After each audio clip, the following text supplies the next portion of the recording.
진실하신 주님 감사합니다. 내 안에서 선한 일을 시작하신 그 주님 기뻐합니다. 주님 오셔서 오늘 내 마음을 만지시고 오늘 우리의 예배를 받으셔서 감사드렸고 주 예수 그리스도 이름으로 기도드렸습니다. 아멘. 이 시간 우리 함께 보실 말씀은 누가복음 19장 말씀입니다. 누가복음 19장 1절에서 5절 말씀입니다. 누가복음 19장 1절에서 5절 말씀.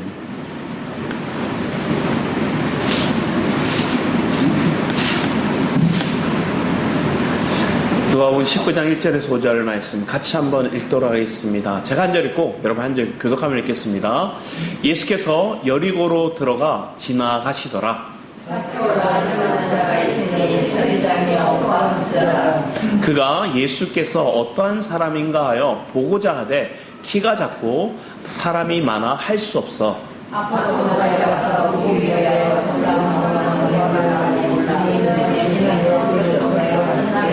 같이 읽겠습니다. 예수께서 그곳에 이르사 쳐다보시고 이르시되 삭개오야 속히 내려오라 내가 오늘 내 집에 유하여야 하겠다 하시니 아멘. 오늘 이 누가복음 19장에 나오는 삭개오, 주님이 속히 내려오라 얘기하는 그 삭개오. 이 삭개오는 사복음서 마태, 마가, 누가, 요한 이 사복음서 중에서 유일하게 누가복음에만 적혀있어요. 누가복음에 삭개오의 메시지가 나옵니다. 근데 놀랍게 사복음서에 한 번 인용된 인물 그 삭개오가 저 주일학교 애들부터 다 알아요. 노래도 있죠. 엉금엉금 뽕나무. 우리가 옛날에 뽕나무라 했으니까 여기는 돌무화과 나무라는데 그 뽕나무에 올랐던 삭개오. 삭개오에 대해서 제일 잘하는 거 키가 작다 그리고 그가 뽕나무에 올랐다. 이 두 가지는 주일학교 애들도 다 알아요. 여러분도 다 아시는 그런 찬양, 그런 인물입니다. 그런데 이 삭개오가 나오는 이 장면이 1절에 보면 여리고로 얘기합니다. 여리고. 성경에 보면 여리고가 어디 있습니까? 여리고가 저기 보이시죠? 예루살렘에서 가까운 곳이에요. 그러니까 예수님이 예루살렘으로 가야 되는데 항상 여리고를 많이 지나가십니다. 심지어 이스라엘 백성들이 그들이 애굽에서 출애굽하여서 어디로 가요? 광야를 돌고 그들이 이제 가나안으로 들어가는데 요단을 건너자마자 처음 맞이한 성 그것이 어딜까요? 여리고성입니다. 이 여리고는 교통의 요충지고 예루살렘으로 들어가는 물자가 이곳을 통해서 들어갑니다. 그러니까 생각해 보세요. 많은 물류가 모이는 곳은 도시가 커져요. 부자가 되고 메가시티가 됩니다. 그것이 여리고라는 곳입니다. 여리고는 부유한 도시 중에 하나, 성 중에 하나였어요. 우리가 알듯 부산, 인천, 항만이 있고 많은 물자가 오니까 그곳은 부유한 곳이 되고 많은 사람들이 모이게 되는 곳입니다. 그러니까 이 여리고라는 곳이 그런 곳입니다. 그런데 이 여리고에 주님은 찾아가시는데 두 인물을 만나 주십니다. 먼저 여리고 성에 살던 있는 그 누구죠? 삭개오가 올랐던 나무, 돌 무화과 나무가 저 나무예요. 돌 무화과 나무가 저 나무입니다. 돌 무화과 나무에 오른. 근데 성경에 먼저 이렇게 보면 18장 35절 38절 말씀 우리 같이 한번 읽어보겠습니다. 시작. 여리고에 가까이 가셨을 때 한 맹인이 길가에 앉아 구걸하다가 우리가 지나감을 듣고 이 무슨 일이냐 물었는데 그들이 나사렛 예수께서 지나가신다 하니 맹인이 외쳐 이르되 다윗의 자손 예수여 나를 불쌍히 여기소서. 바디메오 소경 맹인이 있습니다. 그 맹인의 눈을 예수님께서 뭐 하시죠? 고쳐주세요. 그러니까 여리고에서 두 사람 주님 만나주셨는데 첫 번째 성경에 나오는 인물이 누구예요? 여기 바디메오를 만나주셨고요. 그리고 많은 무리들이 따라오게 됩니다. 한두 명이 아니에요. 엄청나게 많은 무리들이 예수님을 보기 위해서 예수님이 소경을 눈뜨게 했다. 죽은 자를 살아나게 한 역사는 많은 그 인류 역사에 있었지만 소경, 앞을 못 보는 사람의 눈을 뜨게 해줬다는 역사는 한 번도 없었거든요. 그러니까 더 많은 사람들이 예수님의 놀라운 역사, 이적, 그것을 보기 위해, 그분을 보기 위해 막 쫓아왔어요. 오늘 본문에 나오는 이 삭개오도 그 여리고 성에 예수님이 오신다는 얘기를 듣고 그의 마음이 막 요동치기 시작하는 거예요. 심지어 이 예수님은 세리와 창기의 친구라 할 정도로 예수님의 12제자 중에 한 사람이 세리가 있었어요. 그러니까 이 마음속에, 삭개오의 마음속에 예수님 한번 보고 싶은 생각이 그 마음속에 막 일어나는 거예요.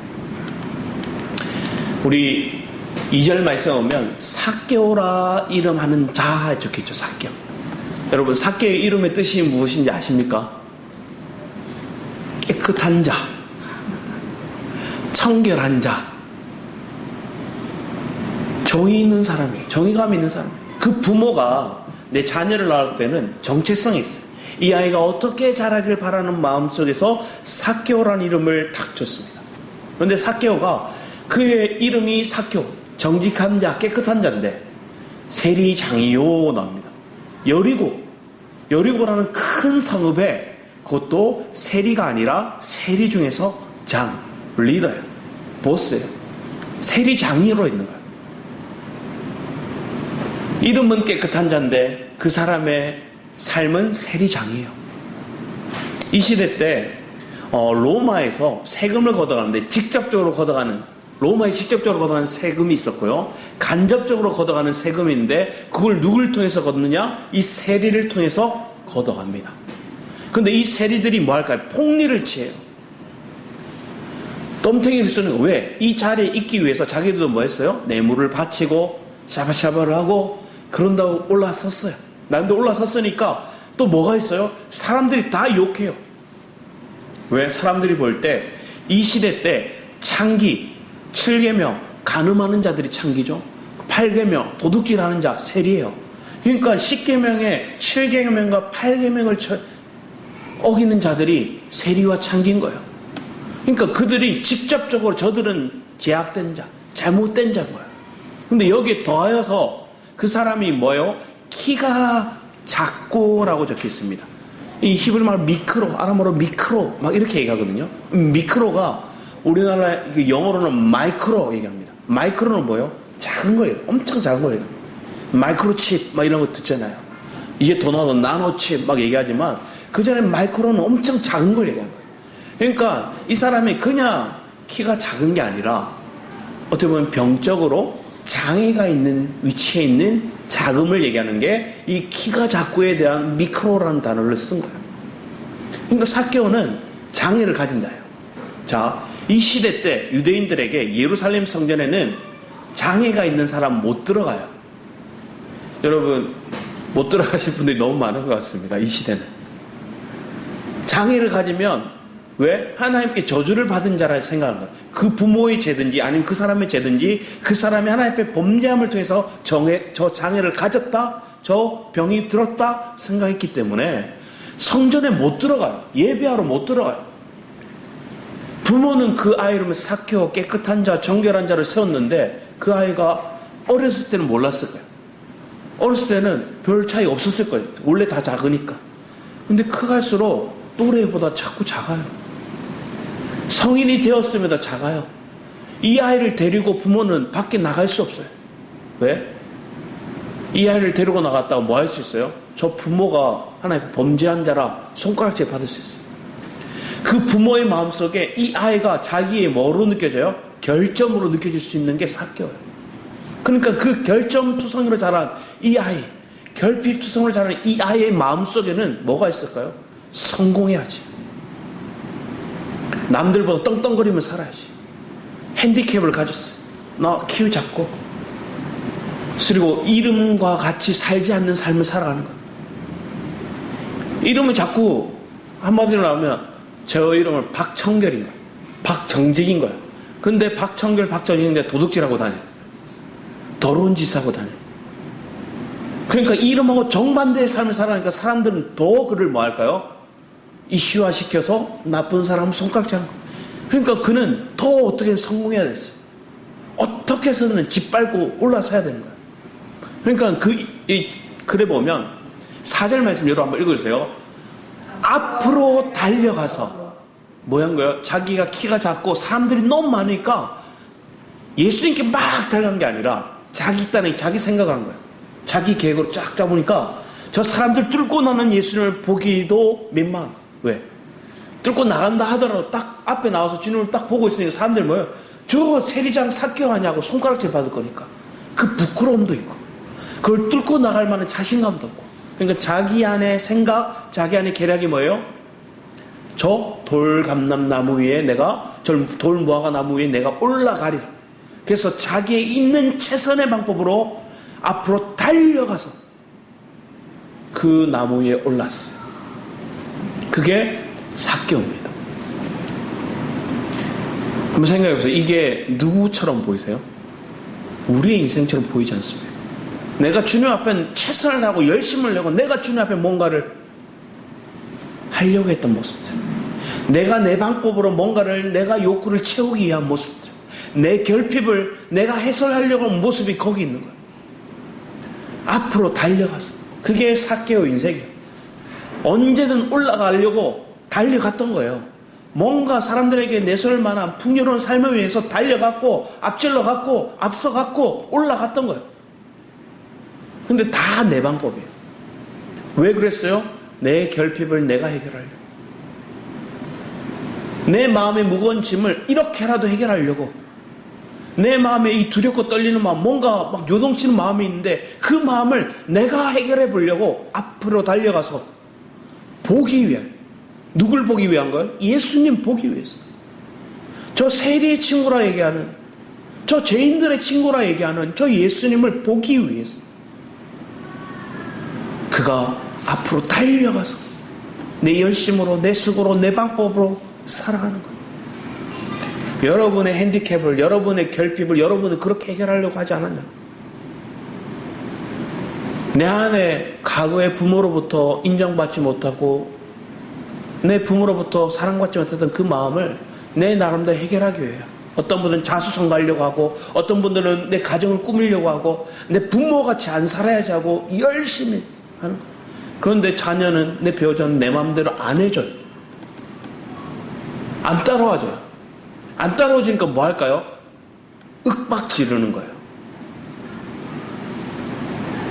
안 따르니까 막 요구하는 거예요. 요즘에 얼마나 많은 갈등들이 있습니까? 그걸 직접적으로 TV에 나와서 이제 다 까버려버려요. 다 오픈해버려요, 사람들이. 이제 우스하고 뭐가 없어요. 부끄러움을 개의치 않아요. 다 까버려요. 왜요? 사람들이 대부분 그렇게 살아가는 것처럼 보이니까. 이게 별로 부끄러운 일이 아니라 생각하니까 다 까버려요.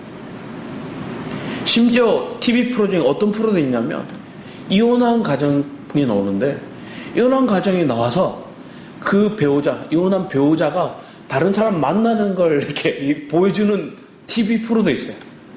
정확한 제목은 모르겠지만 봤더니 이혼했어요.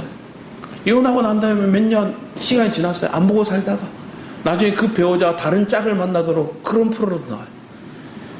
세상에는 점점 이상한 걸, 내 속에 감추고 싶은 것들 다 드러냅니다. 다 오픈합니다. 그러면서 그게 당연한 것처럼 인식하게 만들어요. 우리의 모습 속에 봅니다. 내가 하나님 앞에 바른 삶이 뭔지, 내 안에 결핍을 해석할 수 있는 것들을 해결할 수 있는 길이 어디에 있는가를 보게 합니다.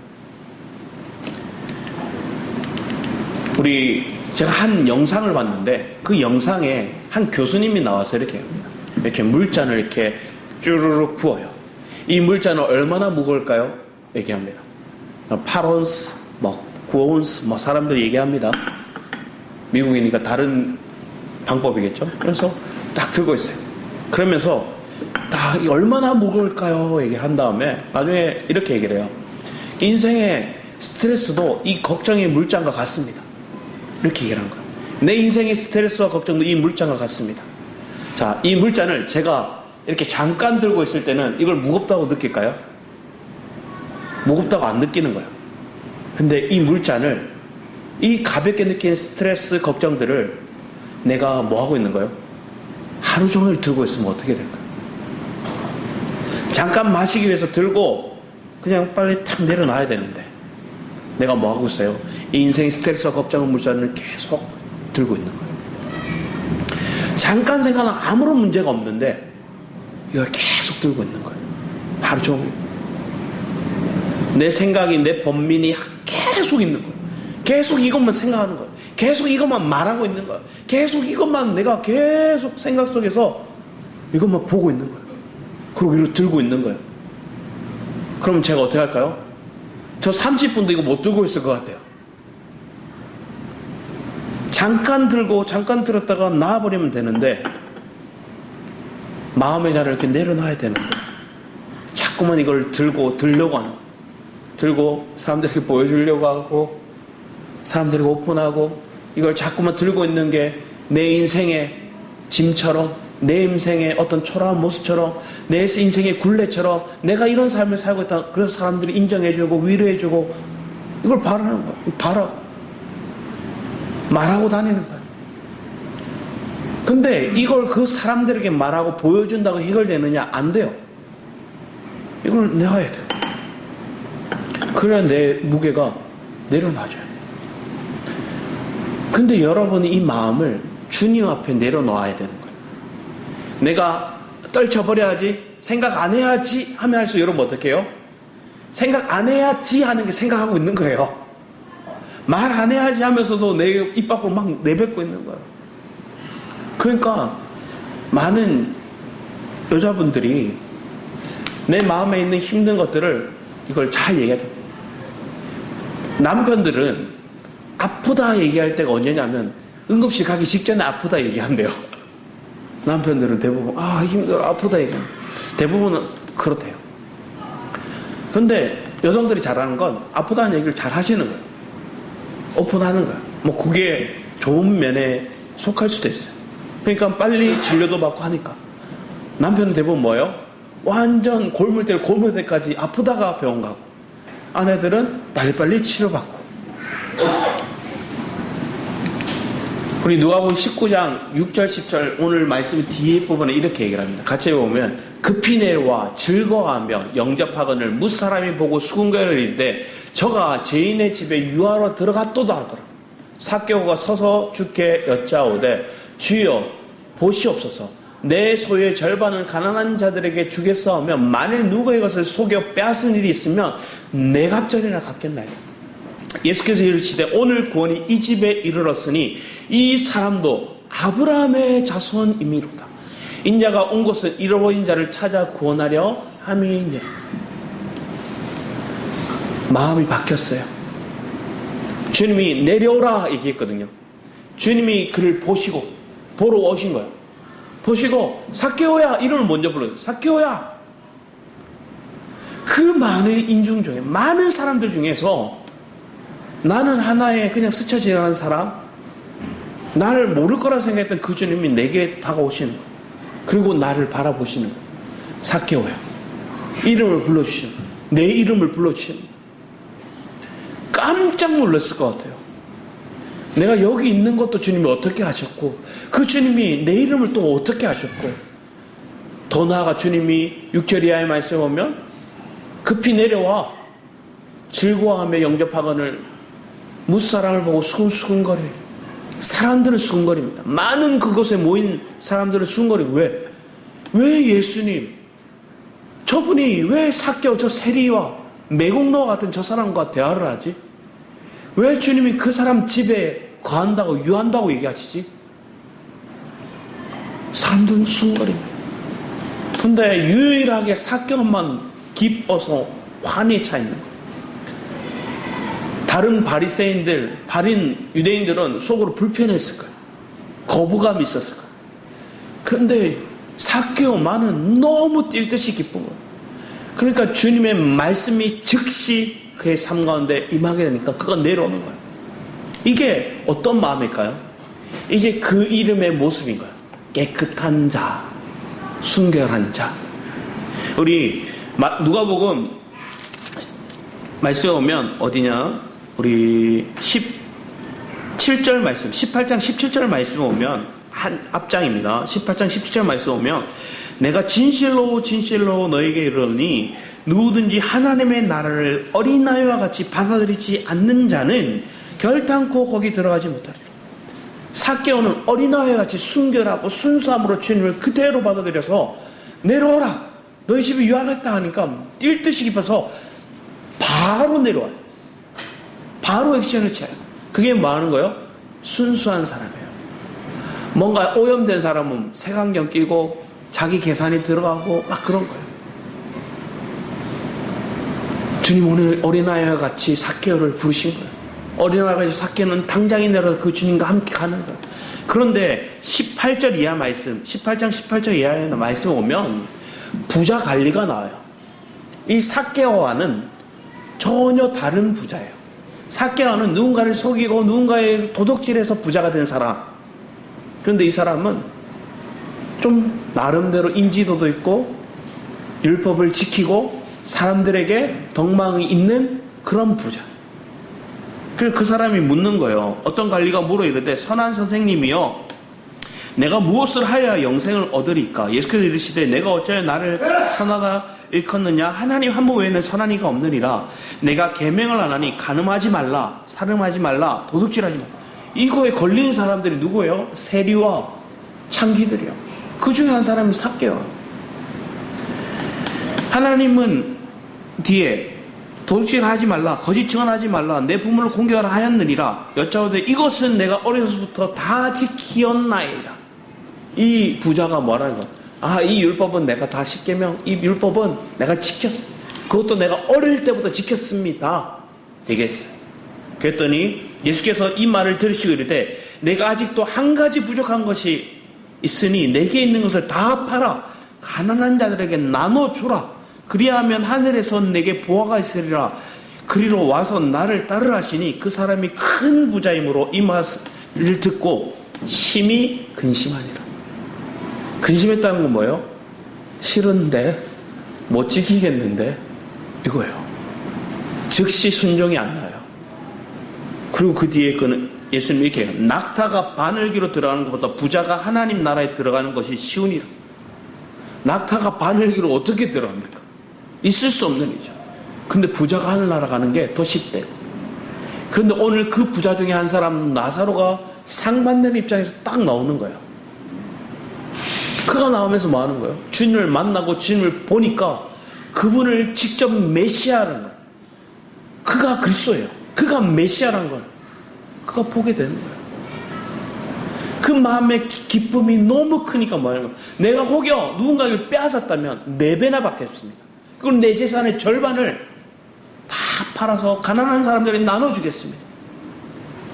예수님 직접적으로 부자 관리에게 명령했을 때는 그 부자 관리는 근심하였는데 나사로 이 삭개오에게는 말하지도 않았어요. 이 삭개오에게는 너 부자니까 나눠줘라. 네가 남들 거 뺏었으니까 그거 대갚아주라. 말할 수는 안 했는데 내려오면서 바로 주님 앞에 회개함으로 그가 그를 말하는 거예요. 이게 삭개오의 마음이에요. 이게 삭개오의 은혜를 받은 자의 신앙인가요? 내 마음의 무거운 짐이 탁 내려가는 거예요. 한번 생각해 보세요. 내가 뺏은 거에 4배를 갖고 내 재산의 절반을 나눠줬어요. 남은 게 있을 것 같으세요? 별로 남은 게 없어요. 나중에 이 성경 외에 오는 글들이 있거든요. 그 글 책들에 보면 이 삭개오가 감독관이 됐다고 얘기합니다. 한 가이사랴의 감독관이 됩니다. 그건 뭐예요? 말씀 전하는 자로, 장로로, 또 목사로 그 역할을 감당할 수 있는 위치에 섰다는 거예요. 구전에 오면 이렇게 삭개오의 삶이 변화된 거예요. 그는 세금을 취하여서 폭리를 취하고 자기의 이득을 부자가 되는 인생을 살았다면 이제는 어떤 부자가 됐어요? 그리스도를 만난 부자가 됐기에 만난 그 그리스도를 전하는 자, 통로하는 자, 십자가의 전달자의 삶을 살았던 게 삭개오의 인생이 되었다는 거예요. 오늘 저와 여러분의 삶 가운데 그런 은혜가 있기를 축복합니다. 내 안에 결핍이 있어요. 내 안에 가난함이 있어요. 내 안에 연약함이 분명히 있다는 거예요. 근데 그걸 어떻게 해결하기 원하는가? 누가복음 5장 31절 32절 말씀 보면 예수께서 대답하여 이르시되 건강한 자에게는 의사가 쓸데없고 병든 자에게라야 쓸데있나니 내가 의인을 부르러 온 것이 아니요 죄인을 불러 회개시키러 왔노라. 앞에도 10절 말씀에 인자가 온 것은 잃어버린 자를 찾아 구원하려 함이라. 예수가 왜 오셨냐? 누가복음 인자에 대해서 사람으로 오신 예수 그리스도를 얘기하는 누가복음입니다. 근데 그 누가복음의 예수님은 도덕, 덕망, 인간으로서의 모든 덕망을 다 보여주시는데 그분은 소경도 낫게 하시고 세리와 같은 죄인 이 사람마저도 눈을 열어 주님을 보게 하시고 그의 마음의 문을 열어 그가 지난날에 그 자신의 결핍을 부유함으로 내 민족 다 버리고 나 혼자 잘 살 거야, 나 혼자 떵떵거리면서 살 거야 했던 그 욕망에 잡혀있던 그 인생을 주님이 만나주심으로 변화시켜 주셨어요. 그런 주님. 나중에 이 누가복음을 썼던 이 저자가 뭐 썼을까요? 사도행전을 써요. 이 사도행전은 어디까지 이릅니까? 이방인에까지 이릅니다. 유대인에 속한 자가 아니라 저 이방인에게. 사실은 이 시대 때 세리를 볼 때 이름을 안 불렀어요. 어떻게 불렀냐? 개 삐리리라 불렀어요. 실제로. 저 개 아기들 이렇게 불렀어요. 그러니까 세리를 볼 때마다 이름을 안 부른 거예요. 삭개오. 그런데 주님이 삭개오를 만났는데 주님이 개 삐리리를 안 부르시고 어떻게 불렀다고요? 삭개오야, 깨끗한 자야, 정결한 자야 불러요. 예? 그 주변의 사람들 다 그를 손가락질하며 욕했는데 이걸 누구도 알아요? 삭개오도 알아요. 자기가 어떻게 불리는지. 학교 다닐 때 선생님들 있잖아요. 선생님들 별명들 저승사자, 독사 막 이런 나쁜 또 별명들 있잖아요. 그 선생님들 모르실까요? 선생님들 다 아세요. 어떻게 불리는지. 삭개오도 다 알아요.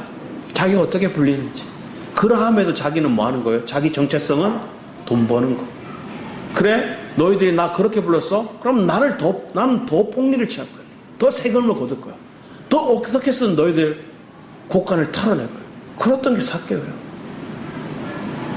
그런데 그의 인생이 예수님을 만난 이후로 정말로 터닝포인트 바뀌어버렸어요. 180도 바뀌어버린 거예요. 기쁨으로 뛰어서 찬양하며 주님께 엎드리고 내가 누군가의 걸 빼앗았으면 내가 4배로 갚겠고 내 재산의 절반을 어려운 사람들이 다 나누겠습니다. 이게 주님을 만난 자의 기쁨이고 회개한 자의 반응이에요. 말로만 주여 믿습니다, 주님 기쁩니다 하는 게 아니라 믿음에 그 신앙 고백에 삶이 따라오더라는 거예요. 누가복음 22장 31절 34절 말씀 보면 이 말과 행동이 따라오지 않는 인물이 있습니다. 자, 31절에서 34절 같이 한번 읽어보겠습니다. 시작. 시몬아 시몬아 보라 사탄이 너희를 밀가부르듯 하려고 요구하였으나 그러나 내가 너희를 위하여 내 믿음이 떨어지지 않기를 기도하였노니 너는 돌이킨 후에 내 형제를 굳게 하라. 그가 말하되 주여 내가 주와 함께 오게도 죽는 데도 가기를 각오하였나이다. 이르시되 베드로야 내가 내게 말하노니 오늘 닭 울기 전에 내가 3번 나를 모른다고 부인하리라 하시니. 오늘 33절에 뭐라고 얘기합니까? 베드로가 주님이 이 베드로를 부를 때 원래 베드로를 시몬이었잖아요. 원래 이름 바뀌기 전에 게바라 이름 바뀌기 전에 시몬을 이름 불러. 시몬아 시몬아. 변화되기 전 주님을 만나기 전에 이름 그 시몬을 부르셨어요. 사단이 너를 밀가부르듯 요구하였다. 그러면 뭐예요? 내 마음을 지킬 수가 없어요. 내 마음을 지킬 수가 없는 거예요. 흔들어 버리니까. 요동치게 만드니까. 그렇더니 베드로가 뭐라 얘기해요? 내가 주와 함께 오게도 죽는데도 죽기를 각오했습니다 주님. 이렇게 얘기했어요. 그랬더니 주님이 바로 네가 오늘 그 말이 네가 죽기를 각오했는데 사실은 오늘 네가 닭 울기 3번 내가 나를 부인하리. 닭 울기 전에 3번 나를 부인하리라. 22장 그 뒤에 말씀을 보면 60절 62절 말씀을 보면 베드로가 이르되 이 사람아 나는 내가 하는 말을 알지 못하노라. 나는 아직 말하고 있을 때 닭이 곧 울다. 이 말은 뭐냐? 자기가 예수님 제자라는 거 부인하거든요. 61절을 62절 같이 한번 읽어보겠습니다. 시작. 주께서 돌이켜 베드로를 보시니 베드로가 주의 말씀 곧 오늘 닭 울기 전에 나를 부인하리라 하심이 생각나서 밖에 나가서 심히 이 누가복음을 누가가 적었는데 이걸 누가 얘기해 줬느냐? 베드로가 얘기해 줘서 쓴 거예요. 자, 봐. 주께서 돌이켜 베드로를 보시니 이거 누구만 알 수 있어요? 베드로만 알 수 있어요. 왜? 십자가에 주님 매달려 계세요. 자기가 부인하고 닭이 울는데 봤더니 주님 날 보고 계신 거예요. 눈이 마주친 거예요. 주님이 자기를 보고 있다는 거예요. 자기는 주님을 배신하고 있는데 주님이 그 십자가에 매달리셔서 날 보고 계신 거예요. 십자가에 매달리신 거죠. 거기에 사람들에게 막 법정에서 사람들을 막 하고 있는데 그 상황 속에서 주님이 나와 눈이 마주치는 거예요. 자, 베드로가 마음은 주님을 사랑하니까 그 자리를 떠날 수 없어요. 여기에 요한과 베드로만 그 자리에 있었거든요. 제자들 중에서 다 도망갔어요. 마태는 자기가 뭐냐면 옷도 벗은 채 훌라덩하고 도망갔다 얘기해요. 근데 여기 베드로는 마음으로는 주님을 원해서 그 자리를 떠날 수가 없는데 삶에 막 요동치니까 부인할 수밖에 없는 거예요. 자기도 죽을 것 같아요. 부인하고 있는데 닭이 울고 닭이 울어서 주님 하신 말씀이 생각나고 주님을 봤더니 주님 날 이미 보고 계십니다. 얼마나 수치스럽고 얼마나 마음이 무너질까요? 내가 말로는 뭐였어요? 불과 몇 시간 전에 내가 주님과 함께 감옥에도 가고 죽겠습니다 얘기했는데 한마디도 못 지켜. 그러니까 그 마음이 무너지니까 통곡하는 게 밖에 나가서 심히 통곡하니라. 베드로의 마음이. 자, 베드로를 처음 부르실 때 요한복음 1장 42절에 이렇게 합니다. 데리고 예수께서 오니 예수께서 보시고 이르시되 내가 요한의 아들 시몬이니 자 게바라리라 하시니라. 게바는 번역하면 베드로니라.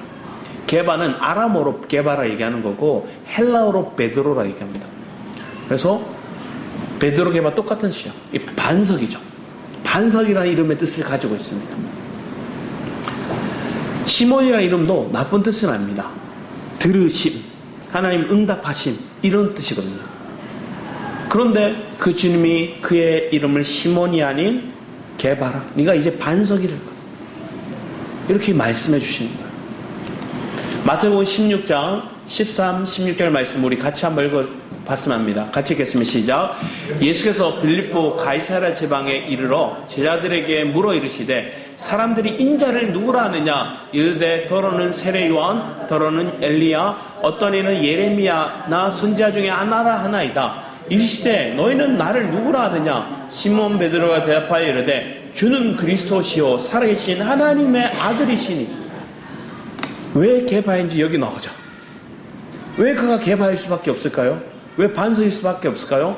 사람들 그리고 제자들도 다 인지하고 못하고 있는데 뭐라고 해요? 주는 그리스도십니다. 주는 살아계신 하나님의 아들이십니다.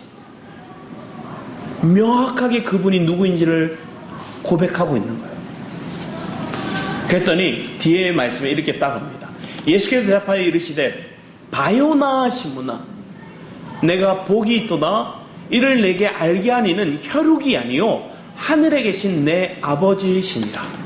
또 내가 내게 이르노니 너는 베드로라. 내가 이 반석 위에 내 교회를 세우리니 음부의 권세가 이기지 못하리라. 내가 천국의 열쇠를 내게 주리니 내가 땅에서 무엇이든지 매면 하늘에서 매일 것이요 내가 땅에서 무엇이든지 풀면 하늘에서 풀리리라 하시고 베드로에게 하나님께서는 놀라운 권세, 놀라운 은혜를 천국 열쇠를 주셨어요. 그래서 베드로를 통해서 뭐가요? 이방인의 문도 열게 하세요. 유대인의 문도 베드로를 통해서 교회가 세워지죠. 예수님이 승천하시고 난 다음에 베드로가 사람들을 모아서 복음을 전하고 한 번에 2,000명, 3,000명, 5,000명이 놀라운 사람들이 회심하게 만들어서 초대 교회가 세워집니다. 사복음서입니다. 사복음서에 교회라는 단어가 3번 나오거든요. 근데 그게 다 마태복음 16장과 18장에 나오는데 그 16장에 처음 나왔던 게 주님이 베드로를 통해서 얘기합니다. 내가 이 반석이 누구예요? 베드로예요. 내 교회를 세우리라. 교회를 반석 위에 세운다. 베드로를 통해서 하나님 놀라운 예수 그리스도의 복음의 역사들이 유대인들에게 예루살렘에 그리고 유대에 그리고 이방인에까지 이 복음의 문이 확장되고 열려지게 됩니다. 이 확장된 복음의 문을 더 전하고 널리 접한 게 바울의 사역이죠. 그래서 사도행전의 사역은 베드로의 초반부의 사역과 후반부의 바울의 사역들이 나오는 거예요. 그리고 그 이어서 우리가 사도행전적인 역사를 해야 될 우리의 삶들이 연결되어지는 거예요. 그래서 확장되어지고 넓어지는 거예요. 베드로를 반석이라 얘기했습니다. 근데 그 반석이라 얘기했던 베드로가 뭐 했어요? 주님을 부인했어요. 자기가 맹세하고 말했던 걸 못 지켜요. 이게 누구예요? 우리인 거예요. 우리는 결핍을 가진 존재입니다. 우리는 연약한 존재예요. 자, 결핍을 가진 사람, 특히나 애정 결핍을 가진 사람들은 이렇게 얘기해요. 그들의 삶 속에 배우자나 아니면 애인에게 날 사랑하니 해? 이렇게 얘기해요. 그리고 뭘 바라느냐? 계속 연락하길 바라요. 그리고 자기가 버림받은 건 싫어하는 거예요. 그리고 말 속에 기분 나빠? 뭐 이런 말들이 애정 결핍을 가진 사람들의 관계 속에서 친구나 애인이나 배우자나 부모나 자녀나 이걸 얘기하는 거예요. 그러면 그가 얘기하는 거예요. 지나친 관심을 요구하고 버림받을 것 같은 불안감에 잡히고 감정의 기복이 계속 있는 거예요. 결핍을 가진 사람, 특히나 애정, 결핍을 가진 사람의 모습이에요. 그 사람은 관계에 나타나는 행동들을 어떻게 하느냐? 연락을 하고 집착을 하고 감정 기복이 있고 의존적인 관계를 계속 하는 거예요. 그러니까 이 사람들은 뭘 하느냐? 베풀기도 잘하는데 베풀기를 왜 계속 베풀까요? 왜 자꾸 내줄까요? 저 사람 붙잡으려고 내주는 거야. 그러니까 균형이 깨져버리는 거야. 그러니까 관계에 문제가 올 수밖에 없어요. 그렇게 키워가는 거예요. 오늘날 이 시대의 모습이 이렇게 살아요. 오늘 아침에 하윤이가 그런 얘기를 합니다. 옷을 예쁘게 딱 입고 거울을 보고 이렇게 머리를 해야 되는데 엄마가 먼저 나갔어요. 엄마가 머리를 안 해준 거예요. 그러니까 머리를 보니까 자기가 흐트러질 거니까 못생겼어. 이러는 거예요. 못생겼어. 예쁜 게 없네. 이렇게 얘기하는 거예요. 그래서 제가 돌려서 얘기했어요. 하윤아, 아빠 어때? 이렇게 물었어요. 그랬더니 아빠는 목소리가 정말 좋아. 목소리가 어떤 남자보다 최고죠. 그거 말고 얼굴은 이러는 거예요. 저는 돌려서 옛날에 아빠 좋아, 아빠 잘생겼어 이런 말 잘했기 때문에 그렇게 나올 줄 알았는데 왜? 제가 저를 닮았거든요. 저 판박이 많이 닮아서 그래서 자기가 못생겼어 얘기해놓고 혹시나 내가 아빠를 못생겼어 얘기하면 아빠를 잘생겼어요. 너 아빠 닮았어. 이 말을 제가 하고 싶어서 그렇게 던진 건데 얘가 아빠 목소리는 너무 멋있어. 어떤 남자보다 아빠 목소리가 좋아.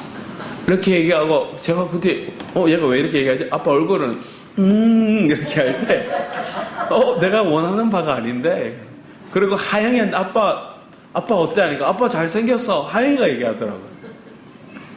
자, 우리는 이렇게 생각합니다. 나도 모르게 내 안에 결핍 요소를 스스로 찾으려고 합니다.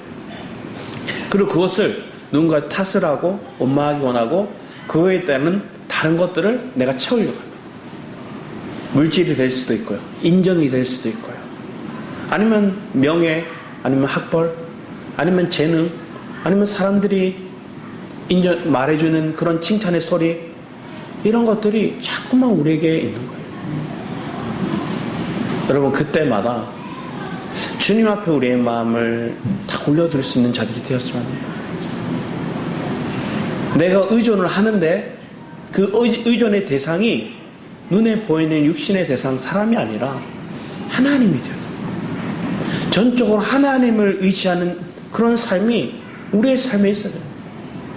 그래서 사람들은 자꾸만 마음이 빗나가기 시작합니다. 벗어나기 시작합니다. 그러니까 실패를 경험해요. 그러니까 마음이 무너져요. 그러니까 마음속에서 자꾸만 원망이 와요. 그리고 은근히 뭐 하는 거예요? 기대하고 바라는 거예요. 내 배우자에게 바라고, 내 부모에게 바라고, 내 자녀에게 바라고, 아니면 내 상급자나, 아니면 내 또 목사에게 바라는 거예요. 근데 저는 여러분의 마음을 채우고 여러분의 상을 채울 수 있는 능력이 없어요. 여러분의 배우자도 그럴 만한 능력이 없어요. 그리고 나도 그 사람을 채울 만한 능력이 사실은 없어요. 베드로가의 착각이 거기에 있었던 거예요. 내가 예수님과 함께 목숨까지 바칠 수 있는 그런 감당할 수 있는 능력이 있다 착각했던 거예요. 삭개오도 자기가 착각했던 거예요. 내가 내 마음의 결핍, 보고자 하는 마음을 해결할 수 있는 방법이 뭐한 거예요? 저 돌 무화과나무에 올라가서 주님 보면 되지 하고 생각했어요. 그래도 채워질까요? 안 채워져요. 그 안 채워지는 그 마음을 주님은 아세요. 주님이 찾아가세요. 주님이 찾아오셔서 주님이 바라보세요. 그리고 그와 눈이 마주치는 거예요. 그리고 그의 이름을 부르세요. 삭개오야.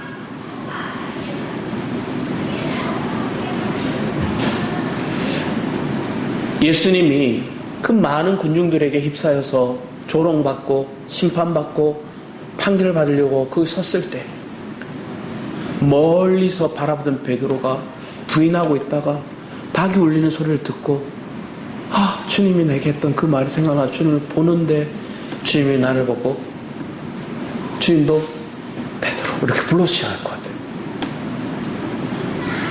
그러니까 통곡하게 됐어요. 마음이 무너지는 거예요. 오늘 여러분에게 이런 절망, 무너지는 마음이 신앙생활을 하다 보면 오게 됩니다. 그걸 안 통과하면 여러분들이 온전히 그리스도로 살지를 못해요. 왜 그럴까요? 나름대로 내 열심으로 신앙생활 하거든. 봉사도 하고 물질도 드리고 시간도 드리고 전도도 하고 나름대로 내 열심을 했던, 그러면 하나님 좋아하실 거야. 기뻐하실 거야. 복을 내리실 거야. 그게 오늘날 한국교회에 많이 심어져 왔던 거예요. 그러면 그거에 못하는 내 일상이 나올 수 있어요. 왜? 내 마음이 지쳐버렸거든. 무너지는 때가 왔거든. 그러니까 이것도 괜찮고 저것도 괜찮고, 그러니까 짜증만 가득한 거예요. 왜 자꾸 요게? 왜 자꾸만 더? 그럼 여러분 마음에, 내 마음에 은혜의 자리를 찾는 시간들이 필요한 거예요. 내가 무너졌던 그 자리에 주님 앞에 잠시 엎드리고, 그리고 뭐 하기 원해요? 주님 부르게. 그러면 주님이 먼저 날 바라보시고 내 이름을 불러주고 있다는 마음이 여러분 마음 가운데 올 거예요. 베드로가 내가 먼저 주님을 본 게 아니라 주님이 먼저 베드로를 바라보고 계셨어요. 삭개오가 주님을 보려고 올라갔지만 사실은 주님이 그 여리고로 삭개오를 만나기 위해서 오신 거예요. 오늘 주님이 여러를 만나러 여러분에게 찾아오셨어요.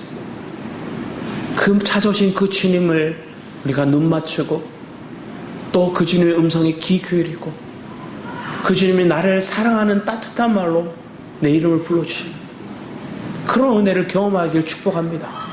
창세기 35장 7절 8절 말씀 보면 그가 거기서 제단을 쌓고 그곳에 엘베델이라 불렀으니 이는 그의 형의 낯을 피할 때에 하나님이 거기서 그에게 나타나셨습니다. 리브가가 유모 드보라가 죽음에 그를 베델 아래에 있는 상수리 나무 밑에 장사하고 그 나무 이름을 알론 바구시라 불렀더라. 엘베델이 나와요. 저희 교회가 뭐죠?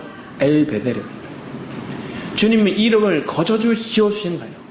삭개오 이름도 부모가 그 정체성을 담고 삭개오를 지어줬고, 예수님도 그 시몬을, 베드로라 이름을, 그 정체성을 가지고 오늘 교회의 반석이 될, 기초가 될 그 이름을 지어주셨어요. 오늘 우리의 교회 엘베델입니다. 하나님 위에 세워진 하나님의 교회, 아버지를 통해 지어진 아버지의 교회, 하나님을 통해서 세워지는 이 교회가 되기를 축복합니다. 그런데 그러려면 인간적인 방법, 인간적인 생각들이 무너져야 되는 거예요. 그래서 뒤에 보면 리브가의 유모 드보라가 죽고요, 베델 아래에 있는 상수나무의 장사예요. 나중에 리브가도 또 그들 장소 뒤에 보면 라헬도 죽어요. 그 뒤에 보면 나중에 그 아버지도 죽어요. 이름이 나와요. 창세기 34장의 말씀에는 뭐가 나올까요? 이 야곱의 가족들이 가나안으로 들어왔어요. 들어오려고 하는 찰나에 누가 와요? 에서가 오는 거예요. 에서를 만났어요. 에서를 만나고 난 다음에 화해를 했어요. 그런데 에서가 뭘 얘기해요? 자기가 사는 땅으로 가자 얘기해요. 그런데 거부하는 거예요. 그리고 그는 어디로 가느냐? 세겜으로 갑니다. 세겜에 가서 머무르는데 하나님이 원하는 건 세겜에 있지 않았어요. 더 깊은 단계, 영적인 단계 가야 돼요. 베델로 가야 되고 헤브론으로 가야 되고 그렇게 더 깊은 곳으로 영적인 단계로 가야 되는데 세겜에 머무니까 뭐가 와요? 문제가 오는 거예요. 여러분이 믿음의 위치, 영적인 단계에 하나님 더 진보하고 깊은 단계로 가기 원하는데 어느 단계에 내가 머물러 버렸어요. 여기가 좋사니 머물러 버렸어요. 그러니까 갈등이 오는, 문제가 생겨요. 그래서 그의 딸, 유일한 딸 하나 있어요. 딥나의 강간 사건이 거기서 일어나는 거예요. 그리고 그 강간 사건으로 끝나는 게 아니라 거기에 살고 있던 그 민족을 어떻게 할까요? 다 죽여버려요. 너희와 우리와 혼인 맺으려면 할례를 해라. 좋다, 우리 할례 하겠다. 남자들 다 할례했어요. 그때 뭐예요? 시므온과 레위가 가서 그들 다 죽여버려요. 끔찍한 사륙 현장이 일어나요. 간음과 사륙 현장이 그 세겜 땅에 일어났던 거예요. 야곱이 그때 놀래요. 두려워요. 다시 주님 앞에 기도해요.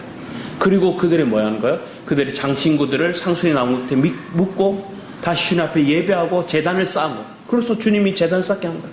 그 제단을 쌓았더니 주님이 뭐예요? 이것을 엘베델이라 불렀다. 내 방법, 내 욕심, 내 생각으로 세웠던, 신앙생활도 내 열심, 내 방법으로 쌓았던 그 단계의 모습을 하나님 더 나아가 더 영적인 깊이 엘베델로 이끌기 위해 철저히 나를, 내 속에 있는 내 방법, 내 생각들을 상수리 나무에 묻도록, 내가 의지하는 대상을 다 떠나보게, 유머를 떠나보내게 하고, 내 사랑 아내를 떠나보내게 하고, 내 아버지를 떠나보내게 하고, 이 시간들 중에 내가 의지해야 될 상이 주님밖에 없음을 보게 하는 거예요. 그렇게 세워지는 교회가 엘베델입니다. 오늘 여러분에게 떠나보냄이 있어요. 그렇지만 그 속에 하나님 우리를 더 엘베델로 세워가시는 놀라운 그 이름의 비밀이 있음을 축복합니다. 그 믿음 안에 세워진 저와 여러분이 되기를 간절히 사모합니다. 기도하도록 하겠습니다. 아버지 하나님 감사드립니다. 온전히 주님만을 의지하고 살아갑니다. 내 안에 살아계신 그 주님, 그 주님의 신실하심을 믿음으로 내가 더 이상 내 연약한 모습, 내 제약된 모습 때문에 아버지 하나님 두려워하고 염려하는 게 아니라 주님이 날 부르시는 곳, 주님이 내 이름을 기억하시는 곳, 주님과 눈이 마주치는 그 시선의 장소에 내가 있도록, 그래서 이김의 삶을 살아가는 우리 성도들 되게 하여 주셔서 감사드렸고 주 예수 그리스도 이름으로 기도드렸습니다. 아멘. 이 시간 우리 함께 우리 내 모습이 된 것을 함께 부르도록 하겠습니다.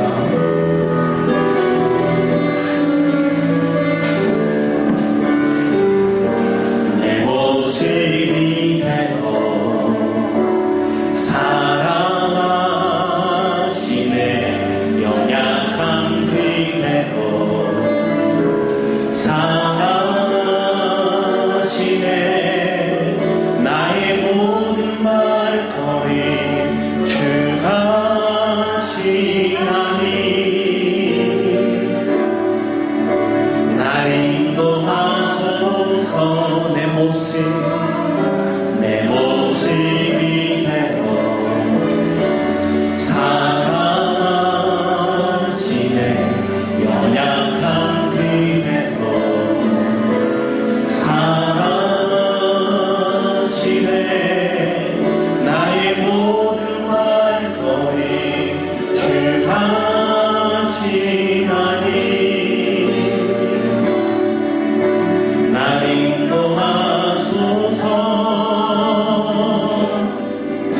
주의 날개 아래 거하는 것 주의 밑에 안에 거하는 것 나의 가장 큰 소망 나의 가장 큰 은혜 주와 함께 동행하는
인생을 책임져 주시는 게 아니라, 내 부모가, 내 자녀가 내 인생을 책임져 주는 게 아니라, 내 직장 사장이 나를 책임져 주는 게 아니라, 예수가, 그리스도가 내 인생을 책임져 주심을 발견합니다. 그러니까 예수로 사는 인생이 되니 사교 인생이 뭐예요? 다 내어주는 인생이에요. 다 나눠주는 인생이에요. 오늘 우리 그 감격이 있기 원합니다. 그 이름의 실체로 살아가게 됐습니다. 사케오, 순결한 자, 정직한 자, 깨끗한 자 인생을 예수님을 만나고 나니까 살게 된 거예요. 베드로도 주님의 시선을 만나고 나니까 그 인생이 바뀌게 됐어요. 그가 의지적으로 내가 목숨도 오게도 갖겠습니다 했던 그 각오는 다 무너지지만, 주님을 다시 만나고 나니 그가 진정한 주님의 인생을 살게 되는 그런 은혜의 삶을 살아요. 오늘 우리가 그 인생 살기를 축복합니다. 그 인생 삶, 그 이름이, 오늘 여러분을 향한 주님의 그 이름이 다시 불려질 수 있는 놀라운 은혜의 시간 되기를 축복하며 우리 주일 찬양에 기도하며 나가도록 하겠습니다. 주여!